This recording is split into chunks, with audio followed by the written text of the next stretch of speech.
Once upon a time, in a prosperous town nestled between green hills and a winding river, there stood the ancient city of Hamelin. Its cobblestone streets were lined with half-timbered houses, and its market square bustled with merchants selling fine cloth, fresh bread, and sweet honey. The townspeople of Hamelin prided themselves on their wealth, their full granaries, and their overflowing coin purses. But pride, as they would soon discover, often comes before a fall. It began on a gray autumn morning when old Mistress Greta opened her bakery and found her freshly baked loaves riddled with tiny teeth marks. By noon, blacksmith Heinrich discovered his leather apron chewed to ribbons. By evening, every household in Hamelin echoed with the same horrified cry: "Rats!" They came by the hundreds, then by the thousands. Fat brown rats with gleaming black eyes and twitching whiskers. They scurried through the streets in rivers of fur, their claws clicking against stone like rain on a roof. They nested in the granaries, devoured the food stores, and made their homes in every corner and crevice. The town that had once smelled of cinnamon and fresh bread now reeked of filth and fear. Young Greta, the baker's daughter with flour-dusted braids and curious blue eyes, watched from her window as the rats swarmed the fountain in the town square. She was only 10 years old, but she understood that something terrible had befallen her home. Papa, why are there so many? Where did they all come from? Hush now, Greta. Everything will be all right. I don't know, little one. But Mayor Aldrich had better find a solution, or there will be nothing left of Hamelin to save. The town council convened in the great hall, a vaulted chamber where their voices echoed off stone walls decorated with tapestries depicting Hamelin's glorious history. Mayor Aldrich, a portly man with a fur-trimmed robe and rings on every finger, sat at the head of a long oak table. His face was red with frustration, his jowls quivering as he spoke. We've tried everything! Cats, traps, poison, nothing works! These devils multiply faster than we can kill them! The merchants are threatening to leave. The farmers refuse to bring their goods to market. We're losing gold by the hour! Gold? What about the children? My grandson can barely sleep with the scratching in the walls. But before the argument could escalate further, the heavy doors of the hall swung open with a groan. A hush fell over the room as a stranger stepped inside. He was tall and thin, dressed in a patchwork coat of crimson and gold that seemed to shimmer in the candlelight. His face was neither young nor old, with high cheekbones and eyes as green as deep forest pools. In his long-fingered hands, he carried a wooden pipe carved with strange symbols that seemed to writhe and dance when you looked at them too long. There was something otherworldly about him, something that made the hair stand up on the back of your neck. Good evening, Honorable Council of Hamelin. I couldn't help but overhear your predicament. His voice was smooth as honey and cold as winter wind. I am a simple traveling musician, but I possess a particular talent. I can rid your town of every last rat. Mayor Aldrich leaned forward, his eyes gleaming with desperate hope. Every rat? That's impossible! We've hired the best rat catchers in the region, and they've all failed. I am not a rat catcher, Your Honor. I am a piper. My music has power beyond your understanding. I can lead the rats away from Hamelin, into the river where they will drown, never to return. But such magic comes at a price. Name it! We'll pay anything! The piper's thin lips curved into a smile that didn't reach his eyes. 1,000 guilders, not a coin less. The council members gasped. It was an enormous sum, enough to buy a small estate or commission a new church. But Mayor Aldrich, thinking of his warehouses being emptied by rats, his precious gold being gnawed away, made his decision. Done! Rid us of these vermin by tomorrow's dawn, and you'll have your 1,000 guilders. You have my word as mayor of Hamelin. Your word? Yes. How value? He bowed deeply, his patchwork coat swirling around him like autumn leaves. Then at midnight, when the moon is high, listen for my song. That night, as the church bells tolled 12 times, the townspeople of Hamelin pressed their faces to their windows. Perhaps this brings our salvation. Or our doom. Young Greta climbed onto her windowsill, her heart pounding with a mixture of fear and fascination. Then they heard it. The pipe's melody began soft and low, like wind through hollow reeds. It grew stronger, sweeter, more complex, a sound that seemed to speak directly to something ancient and primal in the soul. It was beautiful and terrible all at once, a song that promised both salvation and doom. The piper stood in the center of the market square, his fingers dancing over the holes of his wooden pipe. And the rats came. They poured from every doorway, every cellar, every crack in every wall. A living carpet of brown fur and pink tails, thousands upon thousands of gleaming eyes, all fixed on the musician. They followed him as he walked slowly through the streets, his coat billowing, his pipe singing its irresistible song. The townspeople watched in awe as the piper led the rats through the town gates, down the hill, toward the wide river that glittered silver in the moonlight. The rats followed, mesmerized, and one by one they plunged into the rushing water. The current swept them away, and by the time the eastern sky began to pale with dawn, not a single rat remained in Hamelin. The next morning, the town erupted in celebration. People danced in the streets, children laughed without fear, and the church bells rang with joy. But when the piper returned to the council hall to claim his reward, he found the mood had changed dramatically. Mayor Aldrich sat in his chair, fingers steepled, a calculating look in his piggy eyes. The council members whispered among themselves, their expressions ranging from shame to greed. Good morning, Your Honor. I have fulfilled my part of our bargain. The rats are gone, never to return. Now, if you please, my payment of 1,000 guilders. Yes, well, about that. We've been discussing the matter, and we feel that 1,000 guilders is excessive. After all, you merely played a little tune. Any common musician could have done the same.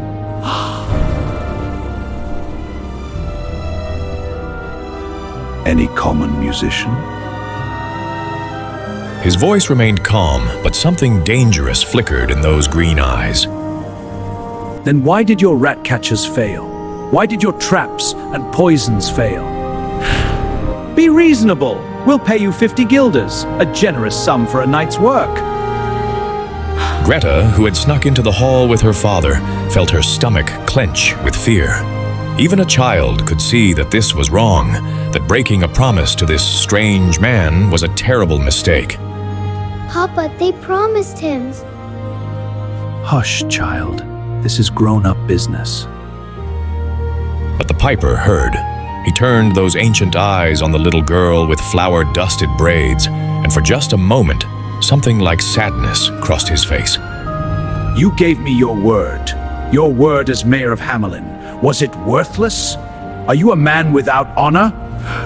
How dare you! Take the 50 guilders or take 9! You should be grateful we're paying you at all, you vagabond! The piper stood very still. When he spoke, his voice was soft, but it seemed to fill every corner of the great hall, to seep into every crack and shadow.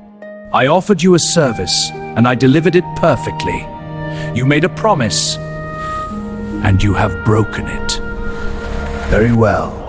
Hamelin will learn that some debts cannot be escaped, and some promises cannot be broken without consequence.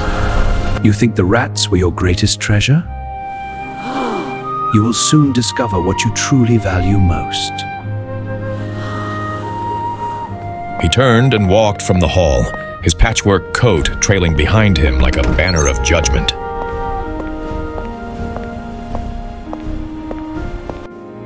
Aldrich, perhaps we should reconsider. Nonsense! He's just a charlatan trying to frighten us. What can one man do? Guards, make sure he leaves town immediately! Yes, sir. Go! But that night, as the moon rose full and bright over Hamelin, the piper returned.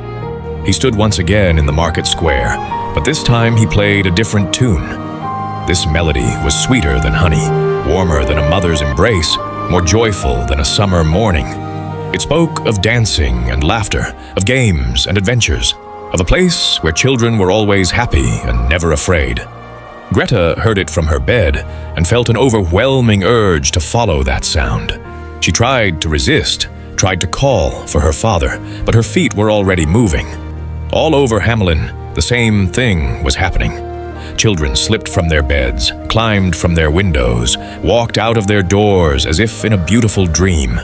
They came by the dozens: the baker's daughter, the blacksmith's son, the merchant's twins, the poorest children from the alleyways, and the richest from the finest houses. Every child in Hamelin, from babes who could barely walk to young men and women on the cusp of adulthood. They followed the piper, their eyes glazed with enchantment, smiles on their faces. Parents woke to find empty beds and threw open their doors in panic, but they could only watch helplessly as their children marched behind the musician like a river of innocence flowing away from the town. Baker Wilhelm. Greta, Greta, come back. But Greta couldn't hear him. She heard only the pipe, that magnificent song that promised wonder and joy. The children followed the piper through the town gates, but instead of heading to the river, he led them toward the great mountain that loomed over Hamelin. The townspeople ran after them, Mayor Aldrich huffing and puffing at the front of the crowd, his face streaked with tears. But they couldn't keep pace with the magic that drew the children on. As the first rays of dawn touched the mountain, a door appeared in the solid rock, a doorway outlined in golden light, showing glimpses of a beautiful land beyond where the sun always shone and fruit grew on every tree. The children began to pass through, one by one, still smiling, still enchanted. Stop! Please! I'll pay you! I'll pay you 10,000 guilders! 20,000! Anything!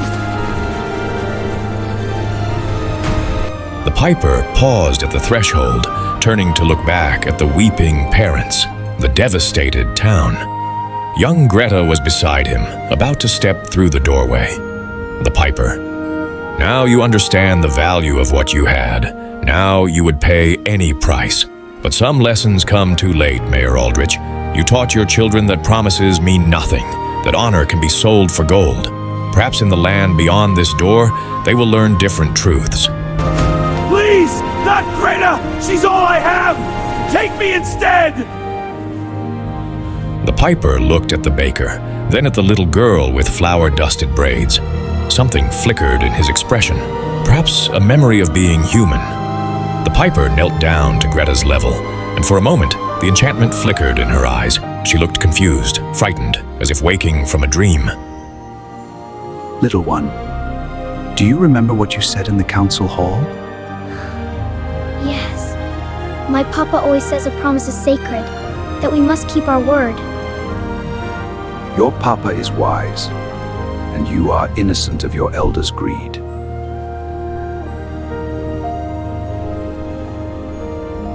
He stood, addressing the crowd.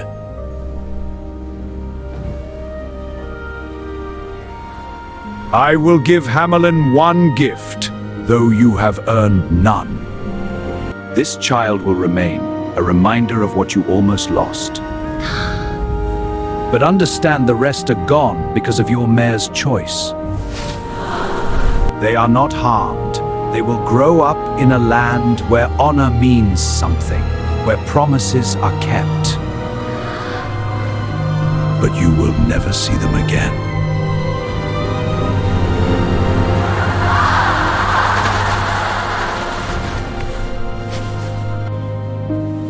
My son is among them. Yes, and you have only yourself to blame. He released Greta, who stumbled back into her father's arms. The last child passed through the doorway, and with a sound like a great bell tolling, the door in the mountain sealed shut and vanished, leaving only solid stone. The piper was gone. The children were gone. And Hamelin was left with silence, empty beds, and the weight of a broken promise.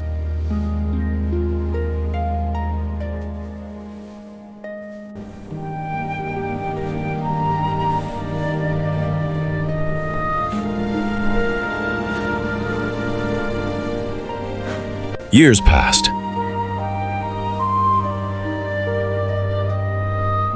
Greta grew up in a Hamelin that was forever changed.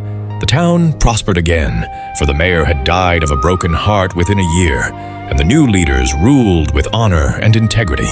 They never broke a promise, never cheated a visitor, never let greed guide their decisions. Welcome, traveler. We treat all visitors with respect. I believe this is yours. I found it. A statue was erected in the market square, not of the mayor or any councilman, but of a simple pipe carved from stone. Beneath it were engraved the words, "Keep your promises, for some prices are too high to pay." Greta became the baker after her father passed, and she raised her own children with the story of the piper. She taught them that honor matters, that a word given is a sacred bond, and that some debts cannot be avoided. On quiet nights, when the moon was full, people swore they could hear the faint sound of a pipe playing somewhere in the distance, a reminder that magic still existed in the world, and that it was both wonderful and terrible. The tale of the Pied Piper spread far beyond Hamelin, carried by travelers and told by storytellers. It became a warning whispered by parents to children, by merchants to traders, by anyone who understood that in this world there are some things more valuable than gold, and some debts that must always be paid. For Hamelin learned what many learned too late, that trust, once broken, shatters like glass, that greed blinds us to what truly matters, and that the promises we make to strangers, to friends, to the mysterious forces of the world should never, ever be taken lightly. The children of Hamelin were never seen again, but Greta kept their memory alive. And in doing so, she ensured that their sacrifice meant something, that their absence taught a lesson that would echo through generations. For in the end, the piper took not just children, but innocence. He took not just bodies, but the easy comfort of a town that thought itself above consequences. And he left behind a truth that every soul must one day face, that we are all responsible for the promises we make, and that honor, once lost, can never truly be bought back. And so the story ends, as all stories must. But the lesson remains, eternal as the mountains, deep as the river, and as haunting as a piped song on a moonlit night. The end.